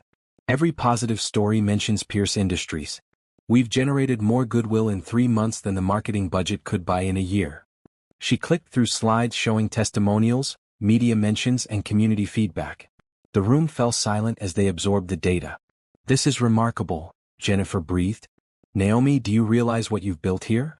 We built it, Naomi corrected. Everyone in this room contributed. Dominic funded it. Thomas structured the finances. Jennifer promoted it. The team executed it. I just coordinated. Don't downplay your role, Dominic said firmly. This was your vision. Your compassion. Your understanding of what families actually need. After the meeting, Naomi returned to her office to find a young woman waiting nervously in the lobby. She was thin, probably in her early 20s, with a toddler on her hip. Can I help you? Naomi asked gently. Are you Miss Bennett? The one who runs the foundation.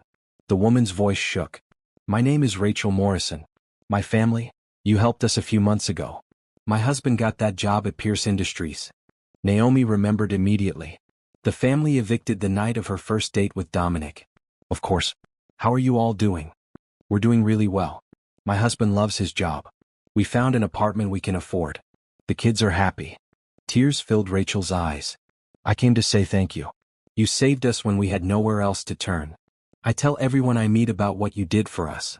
I'm so glad things are better. Naomi hugged the young mother. That's what we're here for. I brought you this. Rachel handed Naomi a manila envelope. I know it's not much, but I wanted to give something back. Inside was a homemade card covered in children's drawings and a check for $50. Rachel, you don't have to. Please. Let me contribute. The foundation helped us, and now we want to help others. It's only $50, but if everyone you helped gave a little, imagine how many more families you could reach. Naomi looked at the check and felt tears prick her eyes. This was what it was all about. Not just receiving help, but creating a cycle of giving back. Building community. Thank you, she said sincerely. This means more than you know. After Rachel left, Naomi sat at her desk thinking. What if they created a donation program for families who had been helped? Not a requirement, just an opportunity. People who had received assistance could contribute what they could afford when they were back on their feet. It would give them dignity and help the foundation grow organically. She called Dominic immediately. I have an idea. 20 minutes later, they were in his office, brainstorming. Dominic loved the concept and called in Thomas and Jennifer to develop it further. By the end of the day, they had outlined a comprehensive program, the Circle of Hope. Families helped by the foundation would be invited to join, contributing whatever they could afford whenever they were able. Even $5 a month mattered. It wasn't about the money. It was about creating community and giving people a way to participate in helping others. This is brilliant, Jennifer said. It's the perfect story for Blackstone. We're not just giving charity. We're building sustainable community engagement.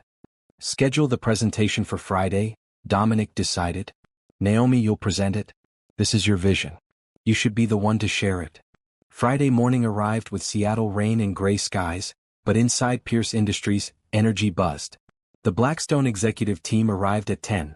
5 men and women in expensive suits, carrying leather portfolios and wearing expressions of polite skepticism. Naomi had dressed carefully in a bright red dress that made her feel confident. She'd practiced her presentation a dozen times, but nerves still fluttered in her stomach. These people controlled the company's future. They controlled whether the foundation would continue. Dominic squeezed her hand before they entered the conference room. "You've got this. Just tell them the truth. Tell them what we've built and why it matters." The presentation started with Dominic providing context. He explained the foundation's creation, its mission, and its integration with Pierce Industries' larger goals. Then he introduced Naomi. She stood, took a breath, and began. 3 months ago, I was a social worker at an underfunded community center. I spent my days trying to help families with resources that were never enough. I watched good people suffer not because they weren't working hard, but because one medical emergency or one lost job could destroy everything they'd built. I felt helpless. She clicked to the first slide, showing photos of families they'd helped. The Pierce Foundation changed that. We don't just provide temporary assistance. We provide stability, housing security, medical care, job training, childcare. We address root causes, not just symptoms. And it works. She walked them through the data. 87 families helped, a 95% success rate in maintaining housing stability, increased employment rates, improved health outcomes for children. Then she showed them the community impact, positive media coverage, social media engagement, employee satisfaction scores that had increased by 40% since the foundation launched. But here's what makes this special, Naomi continued, pulling up information about the Circle of Hope program. We're not creating dependency. We're creating community. Families we've helped are now giving back, contributing what they can afford to help others. This isn't charity. This is sustainable community building. She told them about Rachel Morrison, about the $50 check in the homemade card. She showed them testimonials from employees who were proud to work for a company that cared about more than profits. She made them see what Dominic had shown her, that doing good was also good business. When she finished, the room was quiet. The Blackstone executives looked at each other, having silent conversations with their eyes. Finally, the lead executive, a woman named Catherine Brooks, spoke. "Miss Bennett, that was compelling. But I need to be blunt. Blackstone acquired Pierce Industries because we saw financial potential. Corporate social responsibility is nice, but it's not our primary concern." Naomi's heart sank, but she held her ground. "With respect, Ms. Brooks, I think you're looking at this wrong. The foundation isn't separate from financial success. It's integral to it. Pierce Industries has always built affordable housing. That's not just our mission. It's our brand identity. Without that identity, you're just another real estate developer. With it, you're a company that communities trust. That matters. In today's market, consumers care about corporate values. They choose to work with companies that align with their beliefs. The foundation is what makes Pierce Industries special. Take it away and you're buying a company without its soul." Catherine studied her carefully. "You're very passionate about this." "I am. Because I've seen what it does. I've watched families transform. I've seen hope return to people's eyes. And I've watched this company's reputation grow because of it. You're investors. You want return on investment. I'm telling you that the foundation provides that return, just not in the way you're used to measuring it." Another executive, a man named Gerald Foster, leaned forward. "What happens if we decide the foundation isn't financially viable?" Before Naomi could answer, Dominic stood. "Then I make you an offer. Let the foundation operate independently for 1 year, with full funding as outlined in our proposal. If at the end of that year you can demonstrate that it's actively harming the company's bottom line, I'll shut it down myself. But I'm betting that you'll see increased employee retention, positive press coverage, and stronger community relationships. I'm betting that you'll want to expand it, not close it." Thomas jumped in with financial projections. Jennifer presented marketing analysis. The entire Pierce Industries team rallied, making the case for keeping the foundation alive. The Blackstone team asked tough questions. They challenged every assumption, every projection. But Naomi and the team had answers. They had data. They had stories. They had proof that doing good could also be good business. Finally, Catherine called for a break. The Blackstone executives retreated to deliberate privately. Naomi collapsed into a chair, exhausted. "You were amazing," Dominic said, kneeling beside her chair. "Whatever happens, you gave it everything. What if they say no? Then we find another way. We don't give up." Whitney appeared with water bottles and snacks, having watched the presentation from the back of the room. "They're going to say yes. They'd be idiots not to. An hour passed. Then 90 minutes. Just when Naomi thought she couldn't take the suspense anymore, the conference room door opened. The Blackstone team filed back in, their expressions unreadable. Catherine stood at the head of the table. "We've discussed your proposal extensively. The foundation represents an unconventional approach to corporate operations. However, we can't ignore the data you've presented. The community engagement is impressive. The employee satisfaction increase is significant. And frankly, the positive press coverage is valuable." She paused and Naomi held her breath. "We've decided to accept your proposal. The Pierce Foundation will continue operating as outlined with full funding for 1 year. At that point, we'll evaluate its effectiveness and decide whether to continue. Additionally, we'd like Miss Bennett to present this model to our other portfolio companies. If it works here, it might work elsewhere." The room erupted in applause. Naomi felt tears streaming down her face as Dominic pulled her into a tight hug. They'd done it. They'd saved the foundation. After the Blackstone team left, the Pierce Industries staff celebrated. Margaret brought champagne. People hugged and laughed and shared their relief. They hadn't just survived the takeover. They'd found a way to make it work for everyone. That evening, Dominic took Naomi to the same restaurant where they'd had their first date. They sat at the same table by the window, but everything was different now. They weren't strangers dreading a blind date. They were partners who had just won an important battle together. "We did it," Naomi said, still in shock. "I can't believe we actually did it." "You did it," Dominic corrected. "That presentation was perfect. You made them see what I've known since I met you, that you're extraordinary. I couldn't have done any of it without you. Without your resources, your support, your belief in the mission." "We make a good team," Dominic said, taking her hand across the table. "In work and in life." Naomi smiled. "The best team." They ordered the same meals they'd had on their first date, laughing at the coincidence. But this time there was no awkwardness, no uncertainty. There was just comfort and joy and the knowledge that they'd built something meaningful together. "What happens now?" Naomi asked. "With the company, with us, with everything?" "Now we keep building. The foundation continues. Blackstone takes over the company operations, but our mission remains intact. And us." He smiled that smile that still made her heart skip. "We keep figuring this out together. One day at a time." "I like the sound of that." Later, as they walked along the marina where they'd walked on their first date, Naomi reflected on how much had changed in 3 months. She'd gone from drowning in problems to leading a foundation that changed lives. Her mother was healthy. She was in love with an incredible man. Life wasn't perfect, but it was good. Really good. "Thank you," she said suddenly. "For what?" "For showing up to that blind date. For being different than I expected. For seeing me."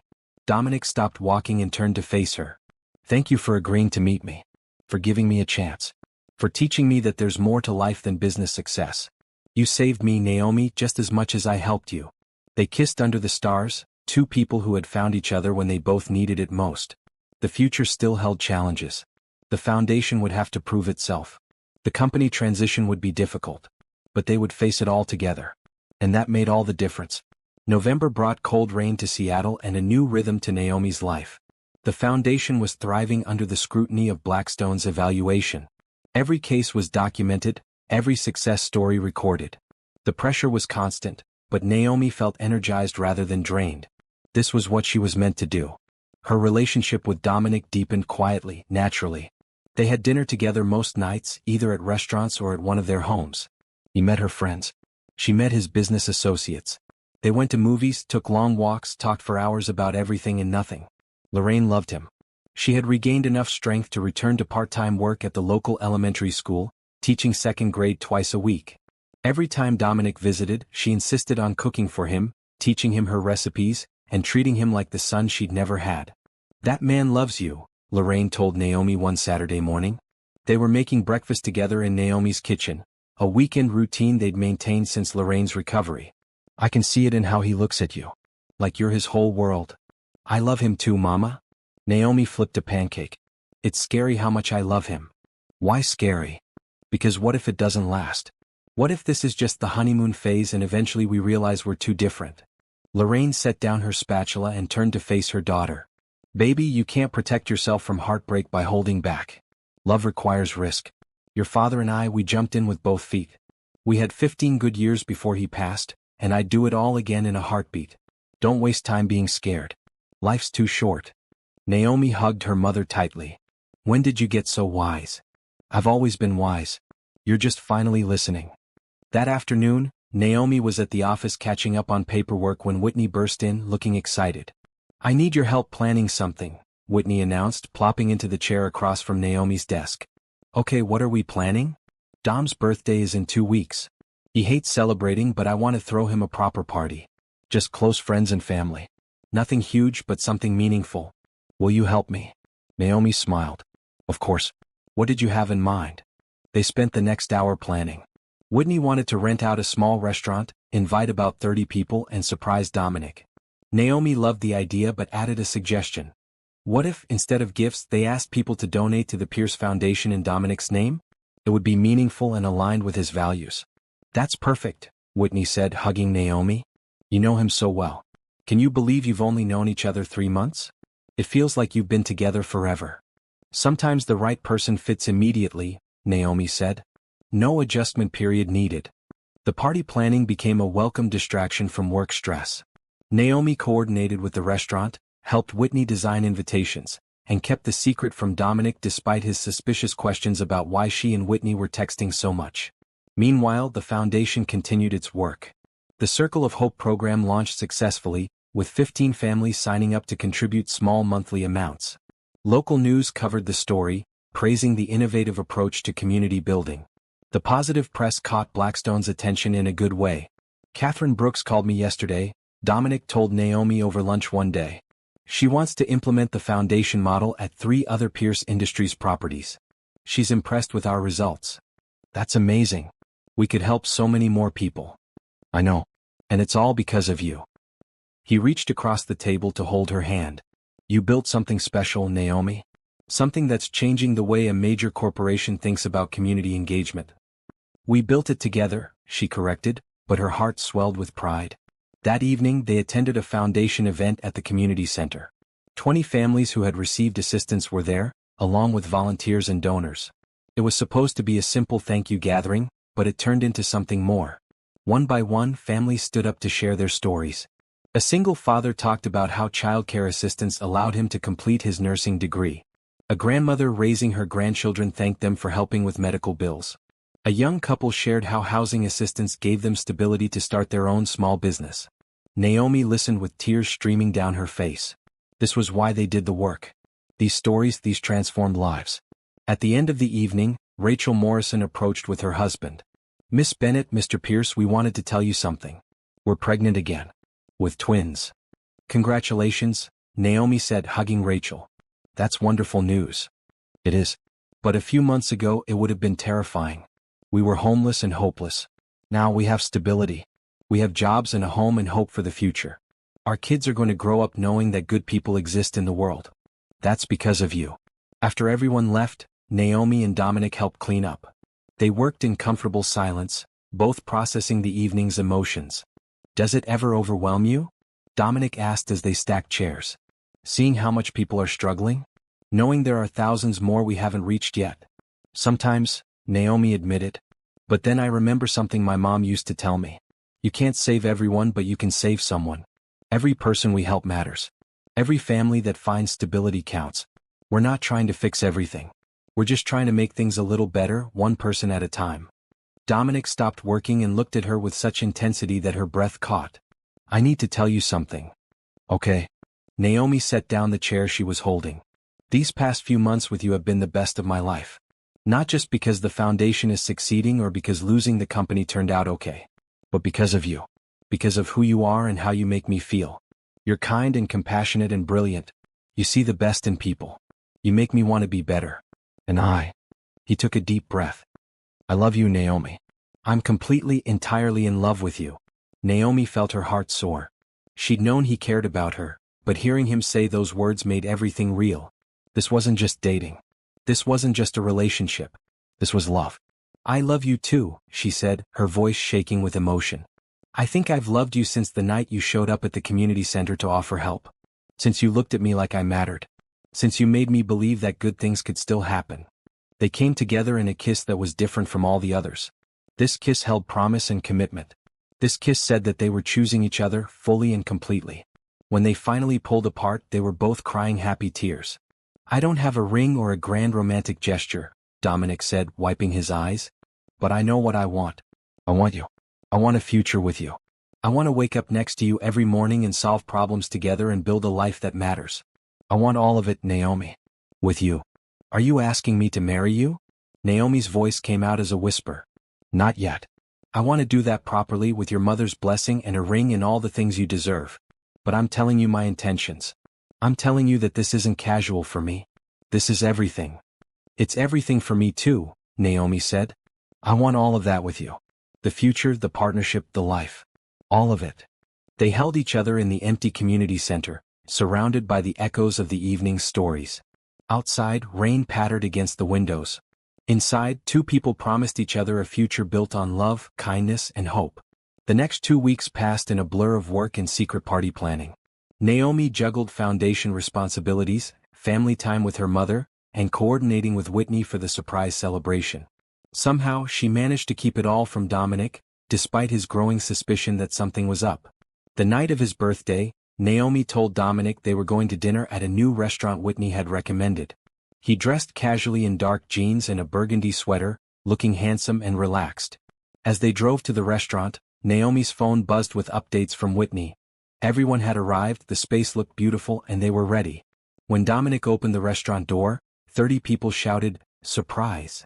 He stood there, genuinely shocked, as friends and family rushed forward. Richard and Patricia were there, beaming with pride. Whitney hugged her brother tightly, laughing at his stunned expression. Employees from Pierce Industries mingled with families from the foundation. Lorraine sat at a place of honor, chatting with Margaret. It was a perfect mix of all the people who mattered in Dominic's life. "You did this?" Dominic asked Naomi, pulling her aside. "Whitney and I did it together. You deserve to be celebrated. I hate birthday parties." "I know. But sometimes we have to let people show us they care." She smiled. "Besides, there are no gifts. Everyone donated to the foundation in your name. We raised $8,000. Dominic's eyes filled with tears. That's perfect. Thank you." The evening was filled with laughter, good food, and heartfelt toasts. Richard gave a speech about watching his son grow into a man of integrity. Whitney told embarrassing childhood stories that had everyone roaring with laughter. Thomas talked about Dominic's leadership during the company crisis. Then Naomi stood to speak. "3 months ago, I went on a blind date I didn't want to go on," she began, and everyone chuckled. "I was tired, stressed, and convinced that nothing good could come from it. But I was wrong. That night, I met someone who changed my life. Dominic, you gave me and my family the gift of hope when we needed it most. You created opportunities for me to do work that matters. You treated me with kindness and respect from the very first moment. And you taught me that good people still exist in this world. So on your birthday, I want to say thank you. Thank you for being exactly who you are. Happy birthday." Everyone applauded. Dominic stood and hugged her, whispering in her ear, "Best birthday ever." Later, after cake had been served and people were starting to leave, Dominic pulled Naomi outside to the restaurant's patio. The November air was cold but clear, stars visible above the city lights. "I have something for you," he said, reaching into his pocket. "But it's your birthday. I should be giving you things. Just open it." He handed her a small velvet box. Naomi's hands trembled as she opened it. Inside was a delicate necklace with a small pendant shaped like a house. It was simple but beautiful. "The house represents home," Dominic explained. "You've given me something I didn't even know I was missing. You've given me a sense of home, of belonging. No matter what happens with the company or the foundation or anything else, you're my home, Naomi." She threw her arms around him, crying happy tears. "I love it. I love you. I love you too. More than I thought possible." They stood there together, holding each other under the stars, surrounded by the warmth of the restaurant behind them. Inside, their families and friends celebrated. Outside, they celebrated too, just the two of them, knowing that this was just the beginning of their story. Life was good. Love was real. And hope, that precious, fragile thing, was blooming in both of their hearts. December arrived with the first snowfall Seattle had seen in years. The city transformed into a winter scene, and Naomi woke up on a Saturday morning to find white coating everything outside her window. She smiled, feeling the magic of it, and reached for her phone to text Dominic. He called instead of texting back. "Look outside," he said, sounding delighted. "It's snowing." "I know. It's beautiful. Want to go play in it?" I know we're adults, but I don't care. Let's build a snowman. Naomi laughed. You're ridiculous. I love it. Give me 30 minutes. They spent the morning in a park near her apartment, acting like children. They built a lopsided snowman, had a snowball fight, and made snow angels. Other couples and families were doing the same thing, everyone embracing the rare Seattle snow day. Afterward, they went back to Naomi's apartment, cold and wet and laughing. Lorraine had hot chocolate waiting, having watched their antics from the window with amusement. You two are good together, Lorraine said as they warmed up. You remind each other how to have fun. She was right. Dominic had taught Naomi that it was okay to slow down, to enjoy simple moments. And Naomi had taught Dominic that success wasn't just measured in business achievements. They balanced each other perfectly. That afternoon, as they sat on the couch watching the snow continue to fall, Dominic grew quiet. Naomi could tell something was on his mind. What are you thinking about? She asked. The future. Our future. He turned to face her. Naomi, I want to do this right. I want to ask your mother for her blessing before I propose to you. Would that be okay? Naomi's heart raced. You want to marry me? Of course I want to marry you. I've wanted that for weeks now. But I want to honor your family traditions. I want to do this properly. She's in her room taking a nap right now. You could ask her when she wakes up. Dominic looked nervous, which Naomi found adorable. This confident CEO who commanded boardrooms was anxious about talking to her mother. An hour later, when Lorraine emerged from her nap, Dominic asked if he could speak with her privately. They went into the kitchen while Naomi stayed in the living room, trying not to eavesdrop but failing miserably. She couldn't hear exact words, but she heard her mother's voice rise with emotion, then laughter, then what sounded like tears. After 20 minutes they emerged together. Lorraine was crying happy tears and Dominic looked relieved. She said yes, he told Naomi, grinning. Your mother gave me her blessing. Lorraine hugged her daughter tightly. He asked very sweetly. Told me all about how much he loves you and what his plans are for your future. I told him that I've known since the first dinner that you two were meant for each other. Now go on, let him do what he came here to do. Naomi looked at Dominic in surprise. You're proposing now? Right now? Is that okay? I have a ring in my car. I've been carrying it around for 2 weeks, waiting for the right moment. And this feels right. The first snow, you're home, your mother giving her blessing. This feels perfect. He went to his car and returned with another velvet box, this one larger than the necklace box. Lorraine quietly excused herself to give them privacy. Dominic knelt down on one knee in the living room of Naomi's small apartment, holding the ring box with trembling hands. Naomi Bennett, you walked into my life when I needed you most. You taught me how to be human again, how to care about things that really matter. You're smart and kind and beautiful. You challenge me to be better while accepting who I am. You've given me a future I want to fight for. Will you marry me? Will you build a life with me? Naomi was crying too hard to speak immediately. She nodded frantically, trying to catch her breath. Yes, she finally managed. Yes, of course, yes. Dominic slipped the ring onto her finger. It was beautiful, a simple but elegant design with a diamond that caught the light from the windows. It was perfect, just like everything else about this moment. They kissed and Lorraine came back into the room, clapping and crying. She hugged them both, blessing them in that way mothers do, speaking prayers and promises over their future. That evening they called everyone. Whitney screamed with joy over the phone. Richard and Patricia cried happy tears and insisted on taking them to dinner to celebrate. Margaret sent a message saying it was about time. The next few days were a whirlwind of congratulations and excitement. At work, Naomi couldn't stop looking at her ring. Her staff teased her lovingly about being distracted. The families they worked with celebrated with them, treating the news like a victory for everyone. After all, they had watched Naomi and Dominic's relationship develop from the beginning. You're going to have the most beautiful wedding, Rachel Morrison said during a foundation meeting. Make sure you invite us. We want to celebrate the people who changed our lives. Naomi promised to include them. This wasn't just about her and Dominic. It was about community, about all the connections they'd built together. 2 weeks before Christmas, Pierce Industries held its annual holiday party. Normally, Dominic dreaded these events, but this year was different. This year he had Naomi by his side. She wore a flowing emerald green dress that made her glow. Her hair was styled elegantly, the engagement ring sparkled on her finger, and she moved through the room with grace and confidence. Dominic watched her talk to employees, asking about their families, remembering details about their lives. She treated the janitor with the same respect as the senior executives. It was one of the things he loved most about her. Catherine Brooks from Blackstone attended the party, something that surprised Dominic. I wanted to see the foundation's impact for myself, Catherine explained. The data is impressive, but I wanted to meet the people behind the numbers. Naomi spent 30 minutes talking to Catherine about their work, sharing stories and introducing her to families who had been helped. By the end of the conversation, Catherine looked genuinely moved.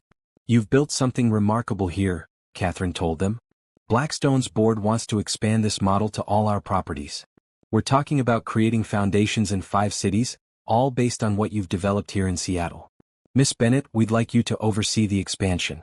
You'd travel some, but you'd have significant resources and support. Naomi looked at Dominic, silently asking if this was okay with him. He nodded encouragingly. I'd be honored, Naomi said. But I have one condition. The foundations need to be truly independent, run by people who care about the communities they serve. I'll help set them up, but they need local leadership. Agreed, Catherine said. We're learning that authentic community engagement can't be manufactured or controlled. It has to be real. After Catherine left, Dominic pulled Naomi onto the dance floor. As they swayed to the music, he whispered, "You're amazing. You just secured funding to help thousands more families." We secured it. I couldn't have done any of this without you. We're a team, Dominic said. In everything. Christmas week arrived, and both families gathered at Richard and Patricia's house on Bainbridge Island. It was a large, comfortable home with water views and a warmth that spoke of years of love and family gatherings. Lorraine fit in seamlessly, helping Patricia cook and laughing at Richard's terrible jokes. Whitney appointed herself wedding planner, already making lists of venues and vendors despite Naomi's protest that they hadn't set a date yet. On Christmas morning they exchanged gifts around a massive tree. The presents were thoughtful rather than expensive. Naomi gave Dominic a leather journal for his ideas and dreams. He gave her a donation to the community center in her name. Lorraine gave them both a handmade quilt she'd been secretly working on, each square representing a moment in their relationship. For your future home, Lorraine said as Naomi cried over the beautiful gift. Every couple needs something made with love. Richard stood up and raised his glass. I want to make a toast. To Dominic and Naomi. This year has been one of transition for our family. We lost control of the company we built, but we gained so much more. We gained perspective. We gained purpose. And most importantly, we gained Naomi. Welcome to our family, sweetheart. You're exactly what we needed. Everyone clinked glasses and wiped away tears. It was a perfect Christmas, made more perfect because they were together. Later that evening, Dominic and Naomi walked along the beach near his parents' house. The winter air was cold, but they bundled up in coats and scarves, holding hands as they walked. Happy? Dominic asked. Happier than I ever thought possible, Naomi said honestly. 6 months ago I was drowning. Now I'm engaged to the man I love, my mother is healthy, and I'm doing work that matters. It feels like a dream. It's not a dream. It's real. We built this together. They stopped and looked out at the water, watching the lights from Seattle reflect on the waves. When should we get married? Naomi asked. I know Whitney wants to start planning. Whenever you want. Tomorrow, next year, whenever feels right. I just want to be married to you. How about spring? April maybe. When everything is blooming and new. April sounds perfect. They sealed it with a kiss, making plans for their future. They talked about where they would live, deciding to find a place that was theirs together rather than using either of their current apartments. They discussed the foundation's expansion and how they'd balance work and family. They dreamed about children someday, about creating a home filled with love and laughter. As they walked back to the house, Naomi reflected on the journey that brought them to this moment. A blind date she didn't want to attend. A man who saw her for who she really was. A love that transformed both their lives. She thought about all the families they'd helped, all the lives that had been changed because one person decided to use their resources for good. She thought about the ripple effect of kindness, how one act of generosity could spread and multiply. Thank you, she said suddenly. For what? For showing up that night. For giving us a chance. For being brave enough to be vulnerable. Dominic squeezed her hand. Thank you for the same. For accepting my help. For trusting me. For loving me despite my flaws. Because of your flaws, Naomi corrected. They make you real. Inside the warm house, their families waited. Tomorrow they would return to the city and their regular lives. But tonight, they were just two people in love, surrounded by family, grateful for the unexpected ways life could surprise you. Sometimes, the best things come from the dates you don't want to go on, the chances you almost don't take, the moments when you let someone see who you really are. Sometimes blind dates change everything. April arrived with cherry blossoms and sunshine. Seattle woke from winter's gray, and the city seemed to celebrate alongside Naomi and Dominic's wedding preparations. The past few months had been busy but joyful. The foundation had expanded to 3 additional cities, with plans for 2 more by summer.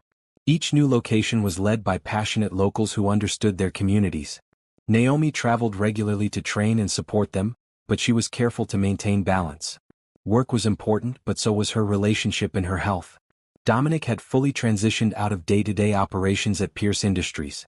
Blackstone's management team was running the company competently, maintaining the affordable housing mission while improving efficiency. He served on the board but spent most of his time focused on the foundation and other philanthropic projects. He was happier than he'd been in years. Now, standing in a small room at the Botanical Gardens where the ceremony would take place, Dominic adjusted his tie for the 5th time. Thomas and Frank stood with him, both looking amused at his nerves. "You've run a multi-million-dollar company," Thomas said. "Why are you nervous about a wedding?" "Because the company didn't matter this much," Dominic replied honestly. "Naomi matters. Getting this right matters." "You've already gotten it right," Frank assured him. "She loves you. You love her. The rest is just showing up." In another room, Naomi was getting ready with Whitney, Lorraine, and Patricia. The wedding dress was simple but elegant, a cream-colored gown that flowed when she moved. Her hair was styled naturally, adorned with small white flowers. She looked radiant. "How are you feeling, baby?" Lorraine asked, adjusting Naomi's veil. "Like the luckiest woman alive." Naomi's eyes filled with happy tears. "Is this really happening, Mama? Am I really marrying him?" "You really are. And you deserve every bit of happiness coming your way." Patricia handed Naomi a small wrapped box. "Something old. This was Richard's grandmother's locket. I wore it at my wedding, and I'd be honored if you wore it at yours." Naomi opened the box to find a delicate silver locket. "Are you sure?" "Absolutely. Your family now, Naomi. Truly." Whitney helped fasten the locket, then stepped back to admire her future sister-in-law. "You look perfect. Dom is going to cry when he sees you." The ceremony was held in a garden pavilion surrounded by flowering trees. Only 50 people attended, exactly as Naomi and Dominic wanted. Close friends, family, and several families from the foundation who had become dear to them. Rachel Morrison and her family sat in the front row, the twins in her belly just starting to show. The music began, and Dominic stood at the altar with his father as his best man. His heart pounded as he waited. Then Naomi appeared at the end of the aisle, holding Lorraine's arm. She was breathtaking. The sunlight caught in her hair, her smile was brilliant, and she was looking at him like he was her whole world. Because he was. Just as she was his. The ceremony was simple and heartfelt. They had written their own vows, promising to support each other's dreams, to communicate honestly, to choose love even when things got hard, and to always remember that they were a team. "I promise to be your safe place," Naomi said, her voice strong despite her tears. "Your partner in everything. Your biggest supporter and your most honest critic. I promise to love you in the easy times and the difficult ones. I promise to build a life with you that honors both our values and dreams." "I promise to always see you," Dominic said, holding both her hands. "Not as an extension of me but as your own incredible person. I promise to support your work, to share the load at home, and to never take you for granted. I promise to make you laugh, to hold you when you cry, and to always choose us." When the officiant pronounced them married, they kissed while everyone cheered. As they walked back down the aisle as husband and wife, Naomi squeezed Dominic's hand tightly. "We did it," she whispered. "Best decision I ever made," he whispered back. The reception was held in a nearby hall decorated simply with flowers and lights. Instead of a formal sit-down dinner, they had food stations with various cuisines, encouraging people to mix and mingle. There was music and dancing and endless laughter. During the father-daughter dance, Lorraine insisted on dancing with Naomi despite being a little weak. They moved slowly, holding each other close. "Your father would be so proud," Lorraine said softly. "He always knew you'd find someone special. Someone who saw how remarkable you are. I wish he could be here." "He is here, baby. In your heart. In the way you love people. In the values you live by. He's always with you."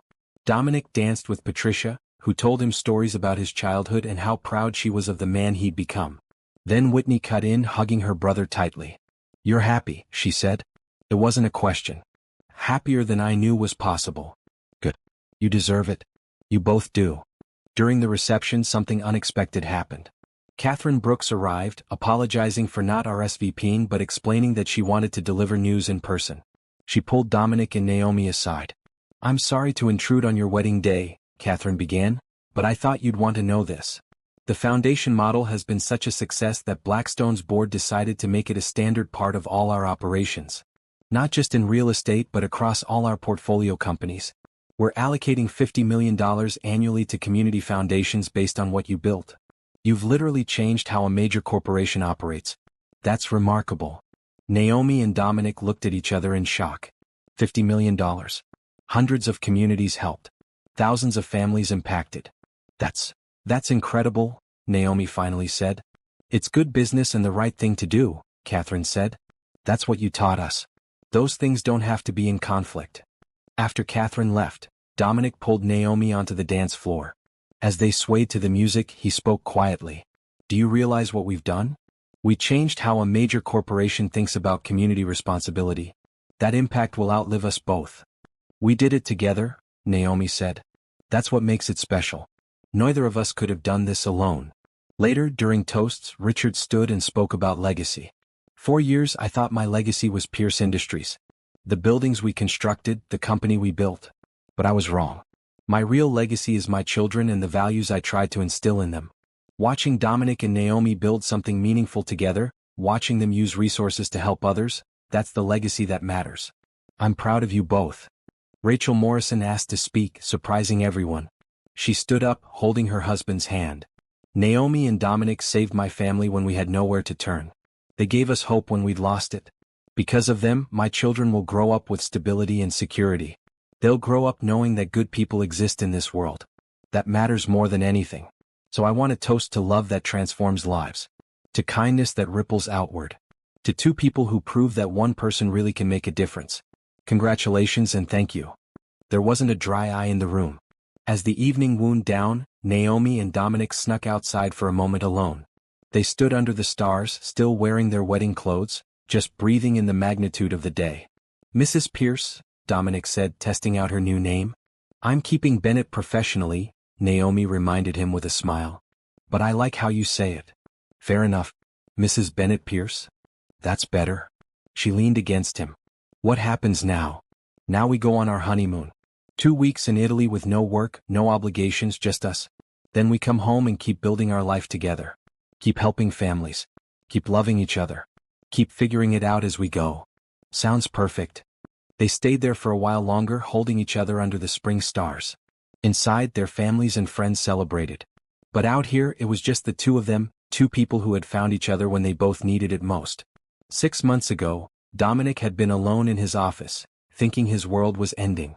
6 months ago, Naomi had been drowning in problems with no solutions in sight. Now they stood together, married and happy, having built something beautiful not just with each other but for their entire community. The journey hadn't been easy. There had been challenges and uncertainties. But they had faced it all with kindness, hope, and love leading the way. They had learned that accepting help wasn't weakness. That vulnerability was strength. That the best things in life often come from the chances you almost don't take. As they walked back inside to rejoin their celebration, Naomi thought about that first blind date. How she almost canceled. How he almost canceled. How neither of them expected anything good to come from it. Life was funny that way. The things you dread often turn into the things you treasure most. The people you almost don't meet become the people you can't imagine living without. The moments that seem ordinary become the moments that change everything. "Thank you," she said one more time. "For what?" Dominic asked. "For showing up that night. For being brave enough to be vulnerable. For loving me. Thank you for the same. For saving me when I didn't know I needed saving. For teaching me what really matters. For loving me back." They kissed again, husband and wife, partners in all things, ready to face whatever came next together. Inside, Whitney was making a speech about love and persistence. Margaret was dancing with Thomas. Lorraine was laughing with Patricia and Richard. Rachel Morrison's children were running around with other kids, all of them happy and secure. The families they'd helped were celebrating alongside the wealthy executives from Blackstone. Different worlds had come together because two people decided that kindness mattered more than status, that community mattered more than profit, that love was the most important thing of all. And somewhere in Seattle, Another person was getting ready for a blind date they didn't want to go on. Another person was tired and stressed and convinced nothing good could happen.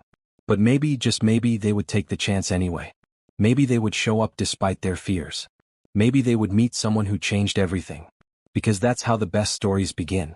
With a single choice: to be open, to be brave, to believe that good things can still happen even when everything feels impossible. Naomi and Dominic's story started with a reluctant blind date and one last chance at love. It grew into a partnership that changed lives and transformed communities. But most importantly, it became a testament to the power of hope, the importance of kindness, and the transformative nature of real, honest love.